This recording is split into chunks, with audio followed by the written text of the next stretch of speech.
안녕하세요. 임진석 강사입니다. 2022년 동행팀 2월 모의고사를 보셨습니다. 시간이 참 빠르죠. 벌써 새해가 시작이 되었고, 그리고 설도 지나고 우리가 생각하고 있는 그 D-Day가 성큼성큼 앞으로 다가오고 있는 이런 시점에 모의고사를 보셨습니다. 자, 이번에 여러분들이 보셨었던 한국사 모의고사는요, 난이도가 이전에 비해서 약간은 조금은 까다로운 듯한 이런 느낌을 좀 받으셨을 거라 예상을 합니다. 왜냐하면요, 지문이 좀 많아졌거든요. 법원직 한국사의 트렌드는 단연코 사료입니다. 자, 사료는 제가 누차 강조해 드렸었지만 뭘 찾는 거냐? 키워드를 찾는 거다라고 말씀드렸어요. 자, 사료 글이 있다 또는 제시문 글이 있다라고 하면은 여러분들이 공부하셨었던 내용, 그리고 제가 수업 시간에 누차 강조해 드렸었던 그 포인트, 문제의 포인트, 키워드가 그 사료에 숨어 있을 거예요. 그래서 그 포인트와 키워드를 바탕으로 문제를 분석을 해 주셔야 되겠습니다. 그리고 문제를 계속 푸시면 아시겠지만 시기를 물어보는 것, 순서를 물어보는 것, 이런 것들은 계속 빈출되는 주제예요. 그래서 여러분들이 시대와 시대를 파악하는 이런 노력을 게을리하시면 안 되겠고, 이게 흔들리면은 한국사 전체가 흔들린다라는 사실을 명심해 주시기 바랍니다. 한 가지만 더 말씀드리고 해설 강의 진행하도록 하겠습니다. 여러분들이 한국사 지금 1교시 해봤죠? 자, 과목이 뭐 있습니까? 헌법, 국어, 영어, 한국사, 이렇게 네 가지를 보게 되죠. 뭘 먼저 풀어야 됩니까? 뭘 나중에 풀어야 됩니까? 고민들이 많으실 거예요. 자, 제가 지금 여기서 딱 정리해드리고 넘어가겠습니다. 여러분들이 만약에 새로운 환경에 적응하는 능력이 조금 뛰어나다, 또는 새로운 환경에 적응력이 남들에 비해서 뭐 그렇게 막 뒤처지진 않는 것 같아. 요 정도 생각을 갖고 계시고, 그다음에 성격이나 성향이 그러하시다라고 하면은 국어와 영어를 먼저 푸시는 게 정확도나 아니면은 시간을 단축하는데 유리할 겁니다. 왜냐하면은 지문을 읽는데 걸리는 시간을 이제 단축할 수 있기 때문이죠. 반면에 그게 조금 느리다, 저는 조금 당황을 좀 많이 하는 편이에요 라고 한다면 암기 과목스러운 과목, 바로 헌법과 한국사, 요 두 과목을 먼저 푸시는 게 유리합니다. 기계적으로 바로바로 튀어나오게, 처음부터 요렇게 딱 문제를 잡고 푸신 다음에 그 다음에 좀 부담스러운 거, 국어와 영어, 요쪽으로 넘어가시는 게 유리할 겁니다. 자, 그러면 지금부터 해설 강의 진행해 보도록 하겠습니다. 2022년 2월 6일에 시행된 3회 동행 모의고사 한국사 해설 강의입니다. 25문제 중에서 선별된 문제들을 중심으로 강의를 진행하도록 하겠습니다.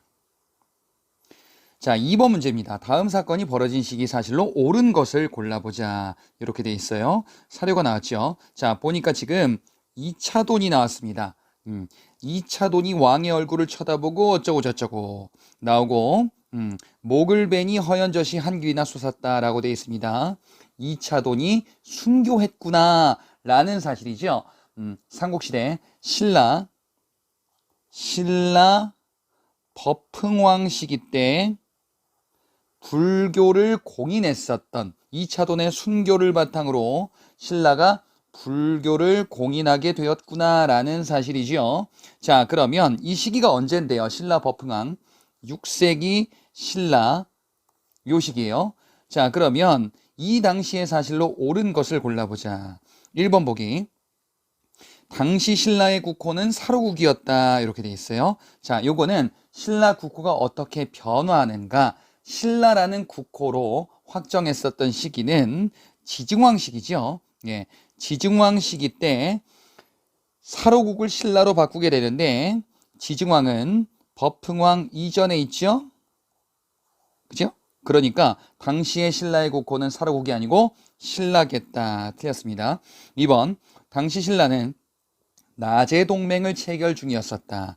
나제동맹은 5세기 신라 눌지마리칸 때 체결이 되었다가 6세기 신라 진흥왕 때 파악이 되지요. 이렇게. 그러면은 쭉 요 중간 버풍왕 시기가 요 중간에 있느냐? 있죠? 예. 버풍왕은 지증왕 이후 그리고 진흥왕 이전의 신라의 왕이 되겠죠? 자, 그래서 옳은 것은 2번이 되겠죠. 3번은요. 당시 신라 도읍지에 황룡사가 존재하였다라고 되어 있는데요. 황룡사는 신라 진흥왕 시기 때 건립됐었던 사찰이죠. 그리고 이후에 선덕여왕 시기 때 황룡사 구축 목탑이 만들어졌다. 따라서 진흥왕 이전이기 때문에 존재하지 않죠. 4번 당시 신라는 개국이라는 연호를 사용 중이었다. 개국이라는 연호 역시 진흥왕 시기 때 해당되는 연호예요. 그래서 버풍왕 때는 존재하지 않은 연호고 버풍왕 시기 때에는 무슨 연호를 사용했어요? 건원이라는 연호를 사용하게 된다라는 사실 같이 보시기 바랍니다. 다음 문제 보겠습니다. 4번 문제예요. 다음 선언문이 발표된 민주화운동에 대한 설명으로 옳은 것을 골라보자. 자, 현대사 민주화운동을 구분하는 문제구나. 사료를 통해서 파악을 빠르게 해보겠습니다. 마산이라는 단서가 있어요.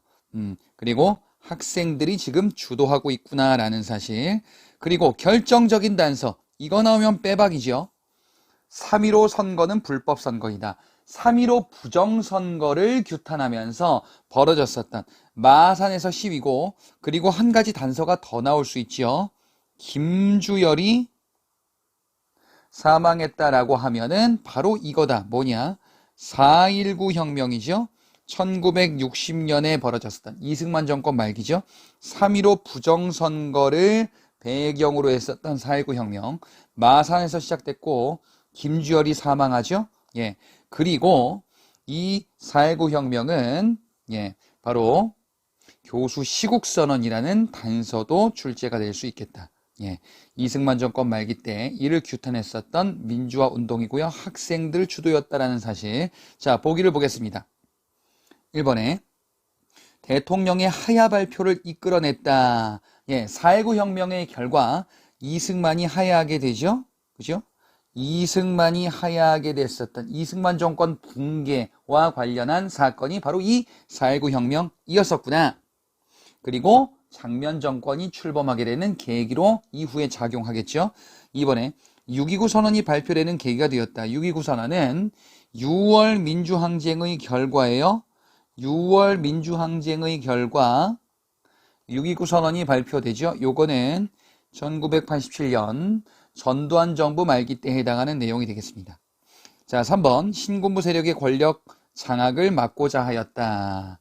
예, 이는 바로 5.18 민주화 운동에 해당되는 내용이죠. 1980년 전두환 신군부 세력의 집권을 막고자 했었던 사건이 바로 5.18 민주화 운동이었었고 시민들이 무장하기도 했었죠.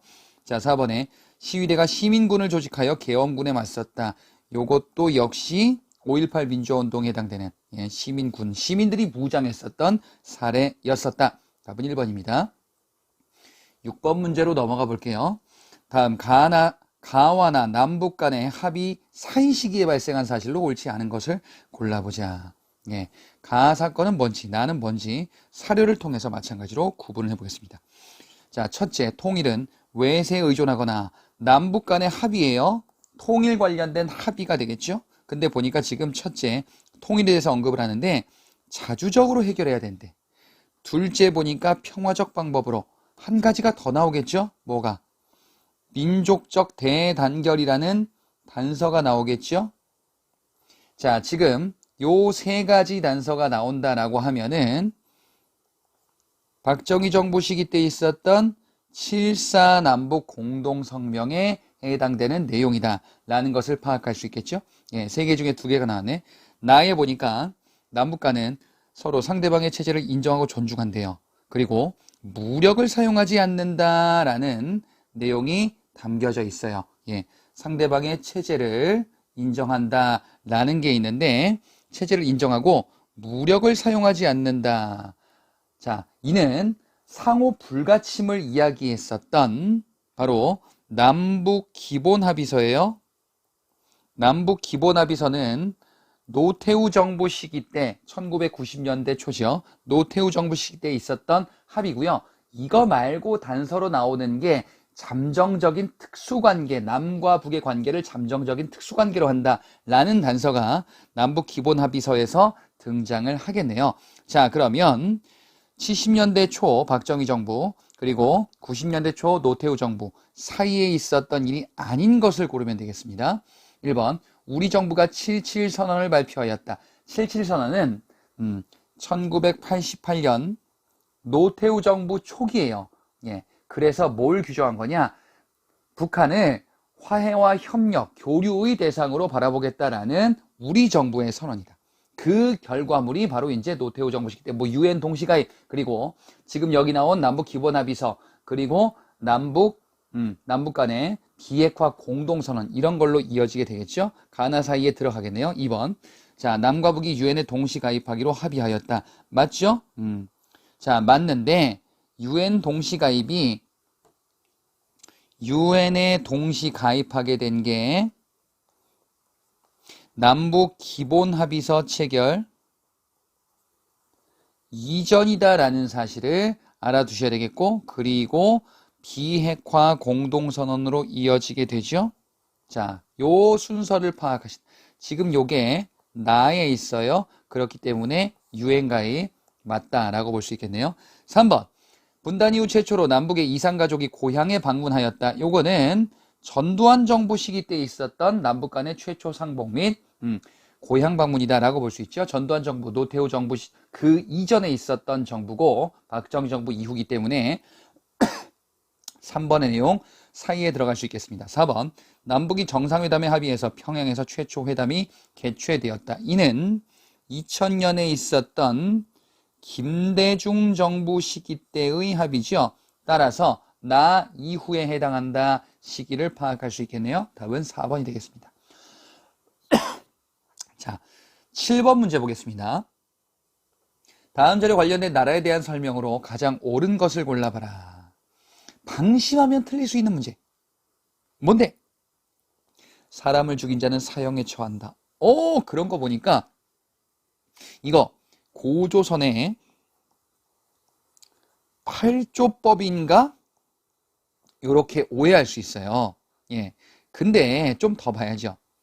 처한 다음에 그 집안 사람은 노비로 삼는데요. 그러니까 가족까지도 처벌하는 연자죄 규정이 담겨 있네요. 그 다음에 도둑질하면은 물건값에 12배를 변상하게 한대요. 그러면은 요게 뭐야? 일책 12법이다 라고 파악할 수 있겠죠. 그죠? 고조선의 8조법 같은 경우에는 연좌죄 규정이 없어요. 그 다음에 도둑질했을 때에는 어떻게? 노비로 삼는다라는 규정이 있어요. 예.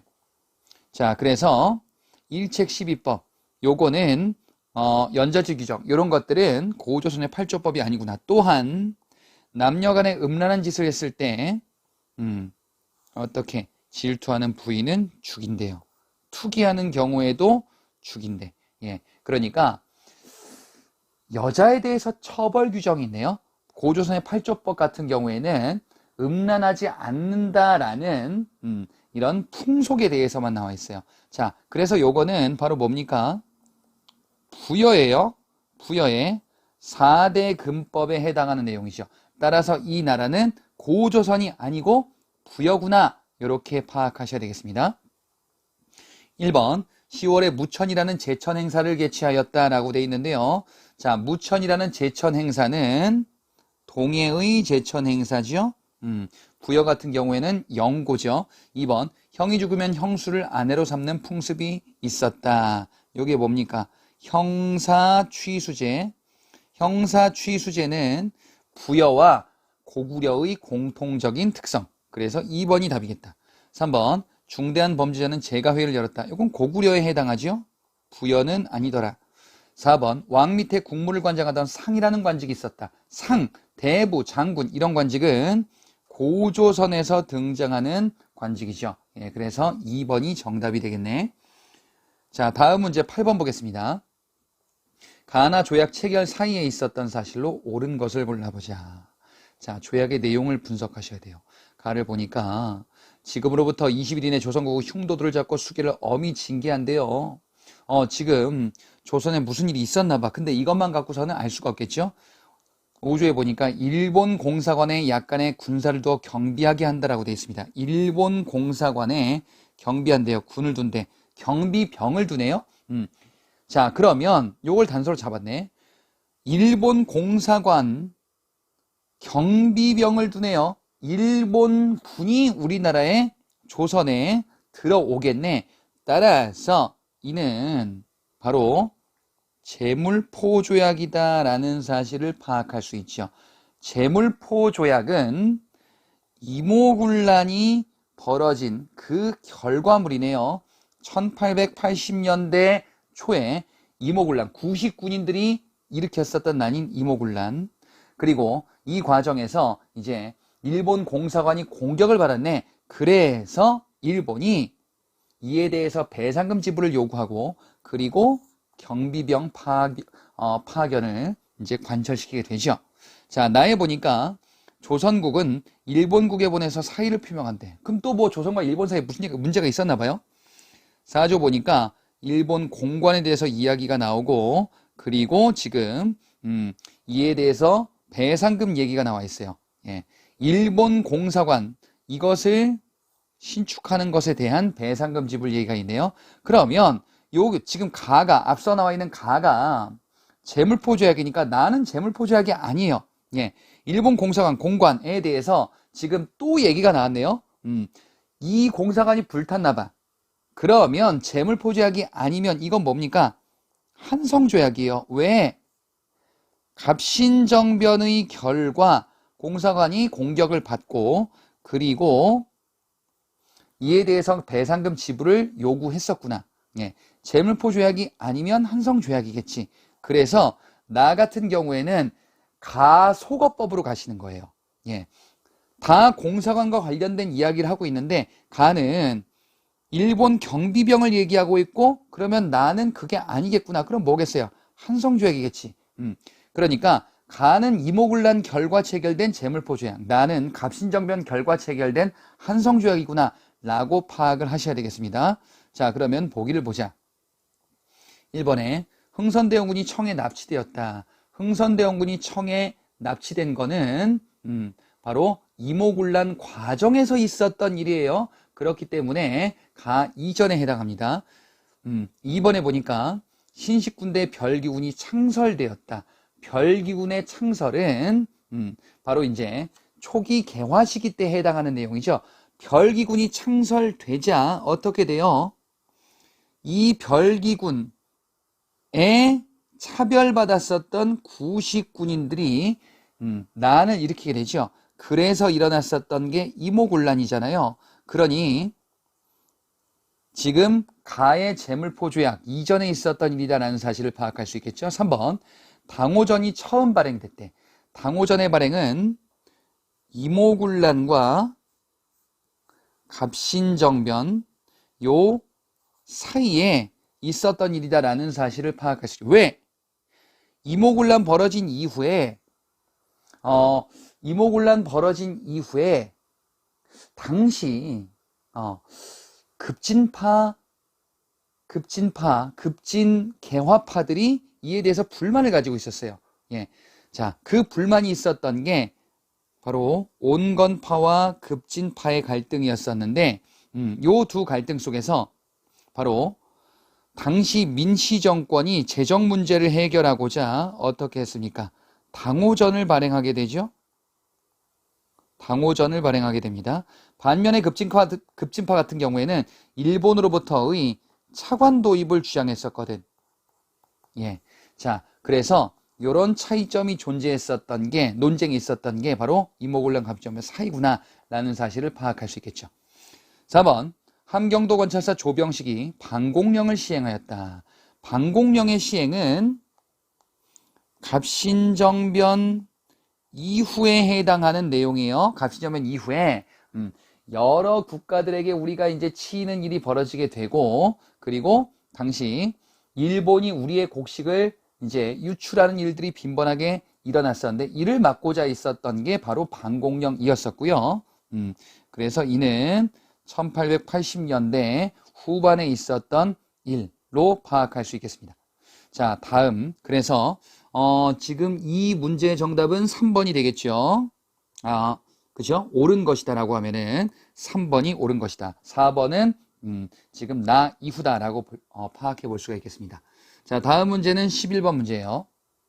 제시문의 가가 편찬된 시기, 왕의 재위기간에 있었던 사실로 옳지 않은 것을 골라보겠습니다. 조선시대 편찬된 가에서는요, 편찬된 서적을 물어보나 봐. 풍토가 같지 않으면 농법도 같을 수 없다라고 해서 주연의 농부들에게 지금 나이 많은 농부들에게 경험한 바를 자세히 듣고 수집한대. 본서를 편찬하겠다. 그러면 이는 농서네요. 농서 중에서 농부들에게 의견을 물은 거예요. 그러면은 이는 세종 때 편찬된 우리 농법을 정리한 바로 뭐야? 농사직설이라는 농서죠. 예, 뭘 단서로 본 거예요? 요거야. 농부들에게 의견을 묻는 거야. 그래서 이를 우리 농법을 정리한 거죠. 자, 그러면 가가 편찬된 시기 왕이니까 바로 뭐야? 세종이에요. 세종. 조선 초 세종 시기 때 있었던 사실로 옳지 않은 것을 골라주시면 되겠죠. 자, 1번. 물시계인 자경로와 해시계인 앙부일구 제작되었다. 세종 때 만들어진 과학기구. 바로 이런 과학기구 맞겠네요. 2번. 시흥지방의 농법을 정리한 금양잡록을 편찬했다. 이는 조선 초 성종 시기 때 편찬된 농서죠. 그죠? 예, 그래서 옳지 않겠네요. 3번. 경자자, 갑인자 등 금속 활자를 주조하였다. 세종은 갑이죠. 경기날 정도로 갑이다. 금속 활자. 세종 때 만들어진 금속 활자죠. 반면에 태종 때에는, 이전 태종 때에는 바로 개미자라는 금속 활자가 만들어졌었다. 구분해 두셔야 되겠습니다. 4번. 의학에 관한 정보를 망라한 백과사전인 의방유치가 편찬되었다. 의방유치 그리고 향약 집성방 세종 때 편찬된 의학서죠. 예, 그래서 성종이 들어가 있네. 2번이 정답이 되겠습니다. 12번 문제 보겠습니다. 다음 글의 모습이 나타나는 시대의 유적, 유물에 대한 설명으로 옳은 것을 골라보겠습니다. 자, 선사시대 시기를 구분하는 문제겠죠. 지금으로부터 1만 년 전, 지구는 빙하기가 끝나고 기후가 따뜻해졌대요. 그래서 어떤 변화가 있었는가? 농사를 지었대. 예, 근본적으로 바뀌었대요. 그러면 1만 년 전부터 시작이 되었구나 라는 사실. 빙하기가 끝났구나. 그래서 오늘날과 유사한 자연환경이 나오는구나. 농사를 지었대요. 생산 경제가 시작되는구나. 바로 뭘 얘기하는 거예요? 신석기 시대를 얘기하는 거죠. 자, 신석기 시대의 유물 유적을 고르면 되는데 조금 섞여 있습니다. 1번. 양양의 오산리 유적에서 덧무늬 토기가 발견되었다. 유적도 아셔야 되겠고 토기도 아셔야 되겠네. 그지? 자, 신석시대 때 양양의 오산리 유적 맞나요? 맞죠? 양양 오산리 말고 또 뭐 있어요? 신석시대 때 제주 한경의 고산리 유적지, 그리고 부산의 동삼동 유적지, 그리고 황해도 봉산의 지탐리 유적지, 서울의 암사동 유적지, 예, 그리고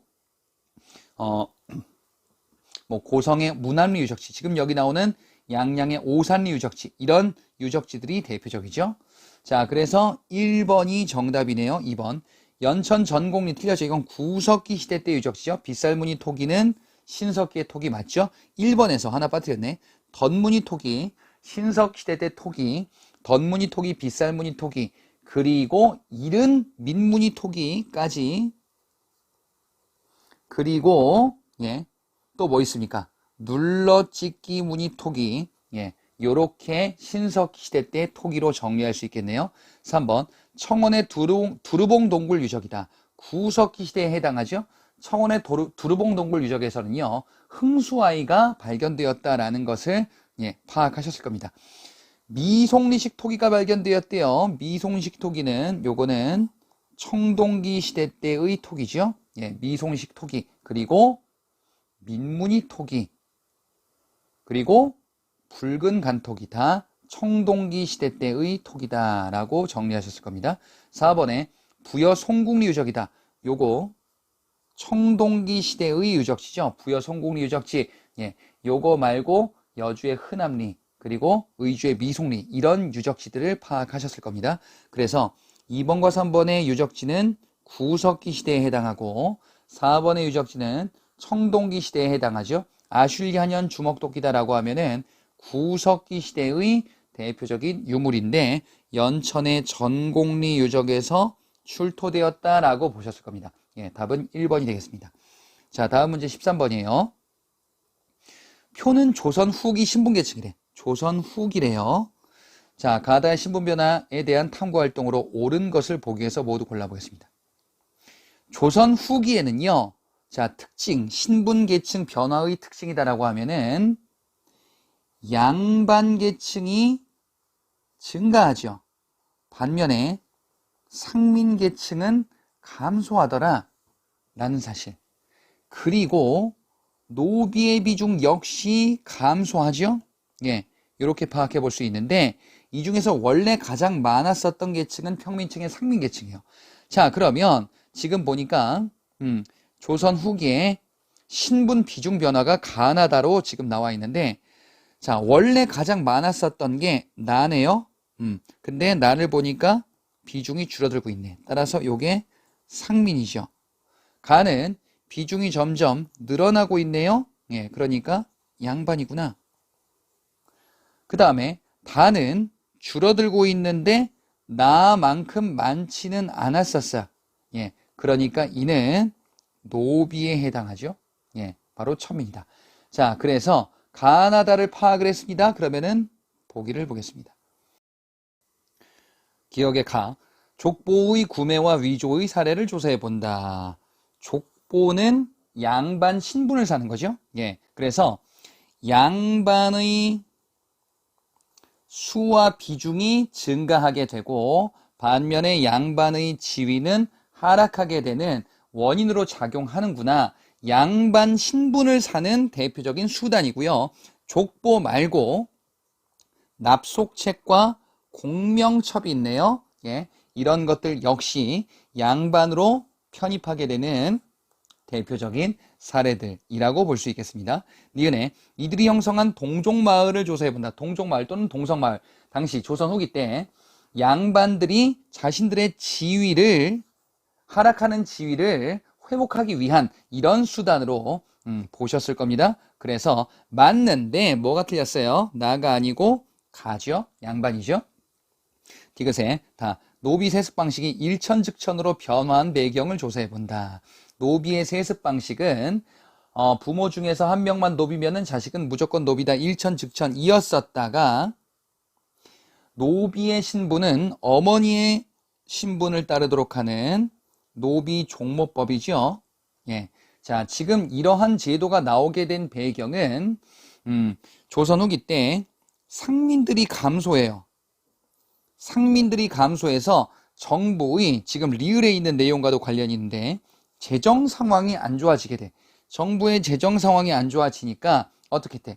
정부가 상민을 늘리고자 즉 노비를 해방시켜서 상민을 늘리던지 아니면은 노비를 애초에 안 되게끔 하던지 그래서 노비의 수를 줄이기 위한 목적을 가지고 있구나. 예, 어머니의 신분만 따르도록 하면은 노비의 수가 줄어들 수 있겠죠. 그 줄어든 만큼 상민으로 보충하겠다라는 제도였었어요. 그래서 맞는 내용이 아니죠. 다 같은 경우에는요. 다에 해당하는 내용이 요게 잘못됐네요. 리을에 보니까 재정 상황이 이들의 비중 변화에 끼친 영향이다. 그래, 재정을 보충하고자 노비를 상민으로 이제 편입시키고자 하는 이런 정책이 시행이 됐구나. 따라서 옳은 것은 기억과 리을 이렇게 되겠습니다. 다음 문제 14번 문제 보도록 하겠습니다. 다음 가라를 내용으로 하는 헌법이 적용되는 시기에 있었던 사건 자, 요것을 연결해 보겠습니다. 가나다의 헌법이 있어요. 가에 보니까 대통령의 임기는 7년이며 중임할 수 없대요. 임기가 가장 길죠. 중임할 수 없다. 그러니까 단임제죠. 이는 전두환 시기 때의 헌법인 8차 개헌헌법이 되겠습니다. 예, 전두환 정부 시기 때의 헌법이 되겠죠. 자, 그래서 이렇게 볼 수 있고, 나의 대통령과 부통령 임기는 4년으로 하면 1차 중임할 수 있다. 헌법 공포 당시 대통령에 대해서. 헌법 공포 당시 대통령에 대해서는 중임제를 적용하지 않는데요. 그러면은 이는 초대 대통령 예외 조항을 두었었던 바로 이승만 정부 시기 때, 자, 이 개헌이 되겠습니다. 이승만 정부 시기 때 4.4.5입 개헌이 되겠죠. 1950년대 중반에 있었던 개헌이네요.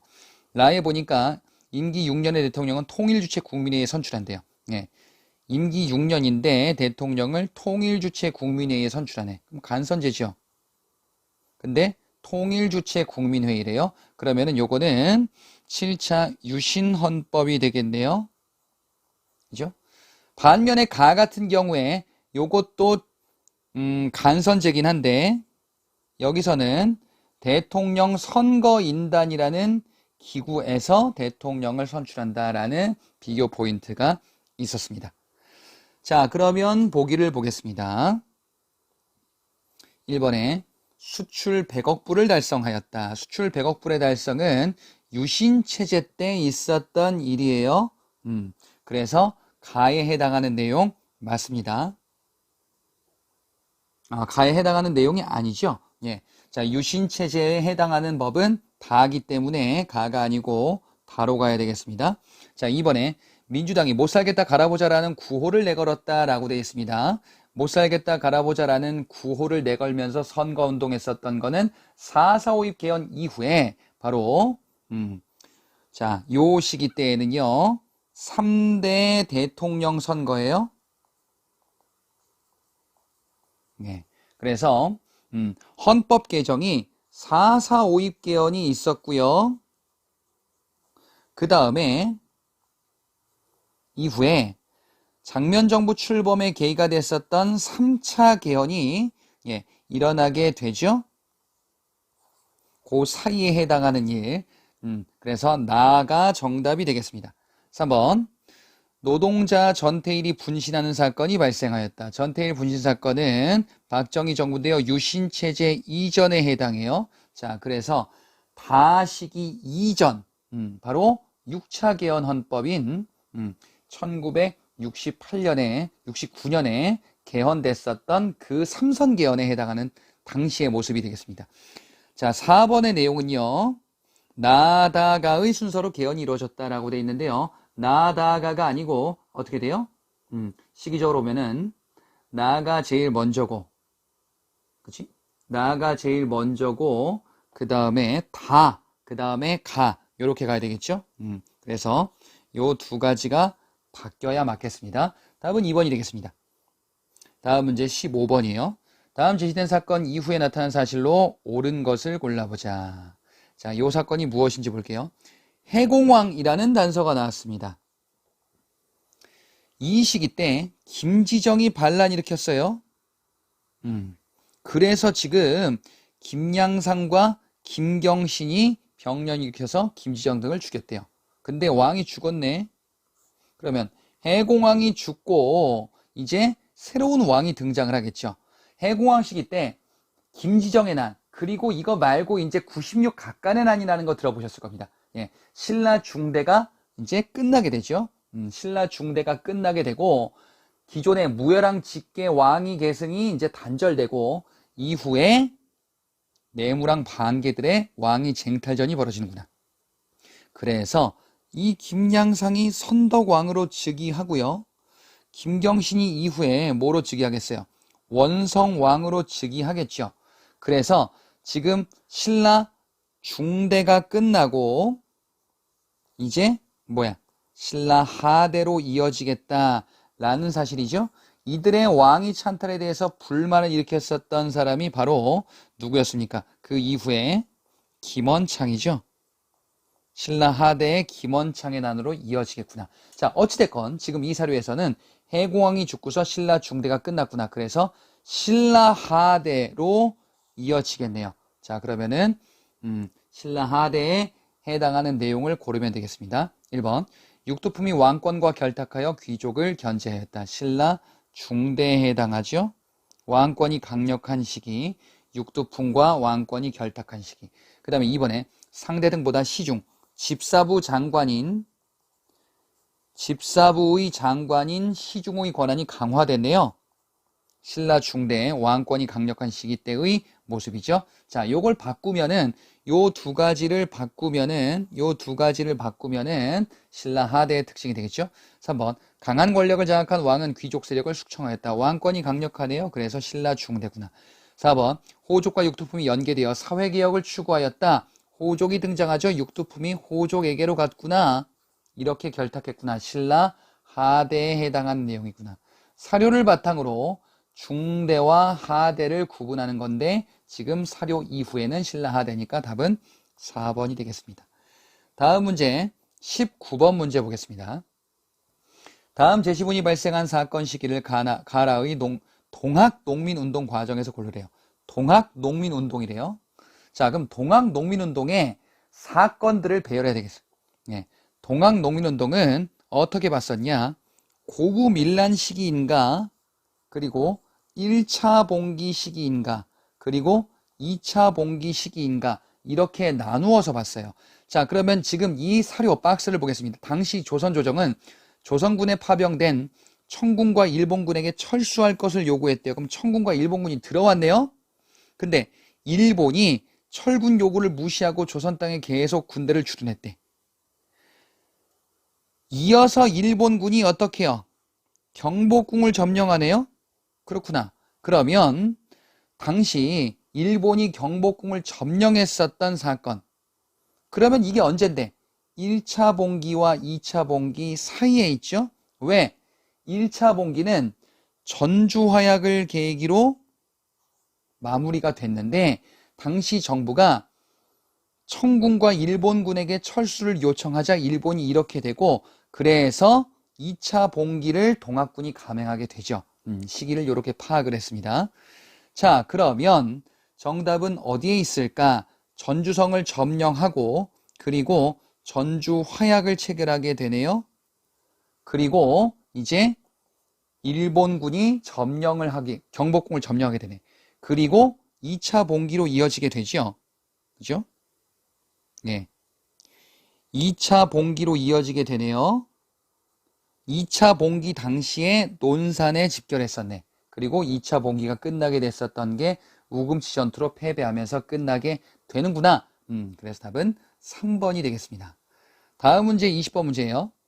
다음 일이 있었던 시대의 문화에 대한 설명으로 가장 적절한 것을 골라보자. 자, 박유가 왕에게 글을 올려 말한대요. 어떻게? 여럿이나 관료들로 하여금 여러 철을 두게 하되. 여러 철을 두게 하래. 당시 재상들 가운데서는요, 부인을 무서워하는 자들이 있었대요. 이 사료는 여러분들이 사순환 수업에서 보셨던 사료예요. 바로 뭐냐면은 원간섭기 시기 때 있었던 일이에요. 예. 충렬왕 시기 때 있었던 건데 충렬왕 시기까지는 모르셔도 되는데 원간섭기는 파악하셔야겠다. 여기에 지금 빠진 게 뭐냐면은 우리나라는 이런 게 있을 거야. 우리나라는 남자가 적고 여자가 많은데 라는 수업 때 이런 거 들으셨을 거예요. 요게 앞에 빠져 있는 내용이거든요. 왜? 요 전에 있었던 일이 대몽항쟁기예요. 몽골과 30년 넘게 우리는 전란을 겪었어요. 그래서 남자들이 많이 죽었구나. 그리고 당시 고려 시기 때에는요. 여성의 지위가 상대적으로 높았다라는 것을 단서로 파악하면서 연결해서 유추하셨을 겁니다. 따라서 요 시대는요. 바로 원간섭기구나. 고려 후반부구나 라는 사실을 파악하셔야 되겠습니다. 자, 그러면 보기에서 보겠습니다. 1번 담백하고 순수한 색채의 순백자가 유행하였다라고 되어 있습니다. 순백자는요. 조선 중기에 해당하는 당시 16세기의 대표적인 도자기죠. 원간섭기 시기 때는요. 뭐로 바꿔야 됩니까? 분청사기로 바꿔야 되죠. 도자기는 시기를 파악하시라 그랬어요. 고려 시기 때에는요, 고려 무신집권기 즈음부터 등장하는 게 상감청자였었고, 이것이 분청사기로 원간섭기 즈음에 바뀌게 되더라라는 사실을 보셨을 겁니다. 이번에 김정희가 추사체를 창안하고 세안도를 제작했다. 추사체라는 독자 글씨체, 세안도라는 그림, 세안도 그림이 생각이 안 나시면 복습을 하셔야 됩니다. 자, 이번의 내용은요, 바로 조선 후기 때 등장하는 문화의 모습. 3번, 당시 지배층은 당송의 시와 문학에 심취하였다. 예, 당송, 송나라? 송나라는 이때 없는데, 요거는 고려 전기에 해당하는 특성이에요. 고려 후반부 때는 이 나라가 없고, 그래서 고려 후반부 때의 모습이 아니구나. 4번, 사리원 성불사의 응진정과 같은 다포 양식의 건축물이 건립되었다. 맞아요. 예. 자, 주심포 양식과 다포 양식이 있어요. 주심포 양식은 주로 고려 전기, 다포 양식은 주로 고려 후기입니다. 고려 후기에 등장하는 양식으로 성불사 응진전이란 것을 보셨을 텐데, 우리가 더 많이 봤던 건 뭐냐면요, 주심포 양식을 보셨을 겁니다. 주심포 양식으로서 뭐가 있었냐면요, 안동 봉정사에 극락전이 있어요. 이게 가장 오래된 목조 건축물이다라고 봤었어요. 그 다음에 예산 수덕사에 대웅전 건축물이 있어요. 또 뭐 있어요? 영주 부석사에 무량수전 건축물이 있죠. 요거를 외우셨을 겁니다. 예. 근데 다포 양식은 조선시대 건축물에 영향을 줬었던 고려 후기의 건축물이다라는 사실을 파악하고 가시기 바랍니다. 예. 답은 그래서 4번이 되겠습니다. 22번 문제 볼게요. 다음 글을 쓴 역사학자에 대한 설명으로 옳은 것을 골라보자. 옛사람이 말하기를 나라는 멸망할 수 있으나 역사는 결코 없어질 수 없다고 했대요. 그래, 어디선가 본 것 같은데, 이는 나라가 형체라면은 역사는 정신이래요. 예. 역사 정신을 강조했어요. 나라는 형체에 불과하다라고 하는 거지. 그래서 정신을 강조했었다. 자, 지금 이 사료는요, 박은식이 썼었던 한국 통사예요. 민족주의 역사학자죠. 민족주의 역사학자 박은식이 썼었던 한국 통사 서문이죠. 예, 요거를 표현으로 기억하시라 그랬어요. 자, 그래서 이 역사학자는 바로 박은식. 박은식의 행적을 골라주시면 되겠습니다. 1번, 진단학회에 소속되어 활동하였다. 진단학회는요, 민족주의 사학이 아니고 이는 실증사학이죠. 예, 실증사학에 손진태, 이병도와 같은 학자가 있었죠. 2번, 식민사관의 정체성론을 비판하였다. 이건 민족주의 사학이 아니고 뭐예요? 사회경제사학에 해당하는 내용이죠. 식민사관, 일제가 강조했었던 야, 니들은 발전이 없고 정체되어 있어, 정지되어 있어. 이것을 비판했었던 사회경제사학에 해당하는 내용. 3번, 한국 독립운동 지혈사를 저술하였다. 박은식의 또 다른 저서, 그래서 한국통사와 한국 독립운동 지혈사 박은식의 저서로 기억하셔야 되겠습니다. 박은식 이거 말고 또 대한민국 임시정부 2대 대통령으로 취임하기도 했었던 독립운동가이기도 하죠. 알아두셔야 되겠습니다. 4번, 유물사관의 입장에서 한국사를 연구하였다. 사회경제사학에 해당한 내용이죠. 유물사관, 물질을 강조했었다. 유물사관이다. 그리고 역사발전의 법칙을 강조했었던 이 관점이 사회경제사학이고, 인물이다라고 하면은 백남훈이라는 학자가 있었어요. 예, 답은 3번입니다. 자, 24번 문제로 넘어가 볼게요. 재심은 가조직에 대한 설명으로 옳은 것을 골라보자. 개경으로 환도할 기일을 정하여 계시했대. 개경으로 환도하려고 하는데 가가 따르지 않았대요. 단서로서 배중손이 또 나왔네. 자, 그래서 개경 환도에 반발하면서 대몽 항쟁 끝난 이후죠. 몽골 항쟁을 이어가겠다. 몽골에 대한 항쟁을 이어가겠다. 배중손. 그리고 이후에는요, 김통정으로 이어지죠. 뭐예요? 삼별초죠. 대몽 항쟁을 이어갔었던 무신 정권의 기반이었었던 삼별초. 자, 삼별초에 대해서 옳은 것을 고르면 되는데 사료에서 이렇게 끄집어낸 겁니다. 1번, 일본에 국서를 보내 연대하고자 하였다. 그렇죠. 당시 몽골이 고려 정부를 압박해서 여몽 연합군을 조직을 하게 되고 일본 정벌을 단행하게 되는데 당시 삼별초는요, 일본에 국서를 보내서 연대를 시도하고자 했었구나. 2번, 좌별초, 우별초, 신기군으로 구성되었다. 맞는 거 아닙니까? 신기군이 아니죠.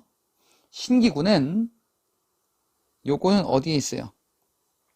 윤관의 건의에서 조직했었던 고려 중기 때 별무반에 있는 거죠.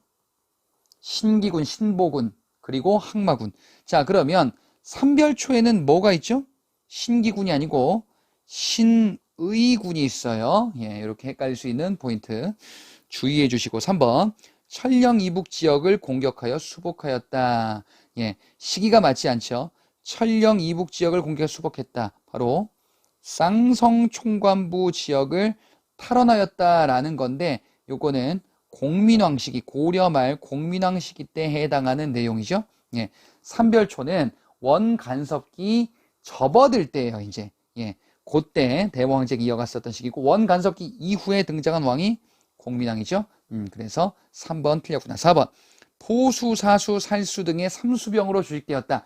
요거는 조선 후기 때 배웠었던 내용인데 바로 오군영 중에 하나였었던 훈련도감, 직업군인들을 주축으로 하는 훈련도감이죠. 삼수병 체제, 이런 것들이 세 가지를 합쳐서 삼수병이구나.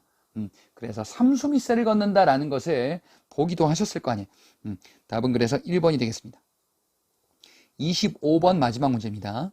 다음 주장을 펼친 인물에 대한 설명으로 옳은 것을 골라보자. 마찬가지로 사료예요. 지금 우리나라 안에는 구슬 캐는 집이 없고 시장에 산호 따위 보배도 없대요. 이게 뭔지 모르겠어. 막 상업이 발전하지 않았나 봐. 그래. 물건을 이용하는 방법을 모른대. 점점점 옆에 보니까. 자, 마지막 문장은 아니고 그 앞에 문장.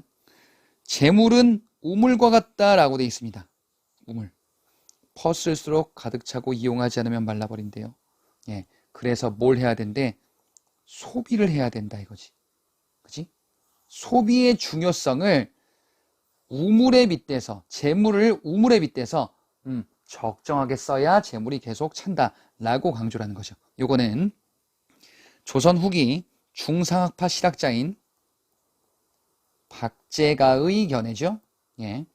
자, 박제가에 대한 설명으로 옳은 것을 골라주시면 되겠습니다. 1번, 신유박해 연루돼서 강진으로 유배 갔다. 신유박해는 조선 후기 순조 때 있었던 천주교 박해죠. 천주교를 박해했었던 사건이고요. 순조 때 있었던 일이에요. 당시 유배를 갔었던 실학자다라고 하면은 정약용이 있네. 예. 자, 당시 천주교도들 및 실학자들도 피해를 봤었구나. 그리고 이 사람은 정약용. 이번에 한문소설 양반전, 허생전 등을 저술하였다. 요거는 박지원이죠. 박지원은 양반을 풍자했었던 이런 소설을 남기기도 했습니다. 3번, 성인 남자에게 이결의 토지 분배를 주장했대요. 토지 분배를 주장하는데 성인 남자들이면 다 받아라. 균전론이거든요. 균전론이니까 중농학파 실학자 중에 하나인가? 중농학파 실학자의 유형원이 균전론을 제시했었는데 그게 아니죠. 성인 남자에게 이결의 토지를 신분차 등 없이 분배하는구나. 그러니까 요거는 유형원이 아니에요. 바로 홍대용이 강조했었던 균전론. 홍대용도 균전론을 강조했다라고 얘기했었죠. 그래서 홍대용이다라는 사실. 4번, 서울 출신으로서 규장각 검서관에 등용되었다. 정조 시기 때 규장각 검서관, 정조가 탕평책을 추진하는 일환으로서 규장각의 검서관을 서얼 출신으로 임명하게 되고 대표적인 인물이 바로 박제가구나. 그래서 답은 4번이 되겠습니다. 자, 요렇게 해설 강의를 마치겠습니다. 수고 많으셨습니다. 마치겠습니다.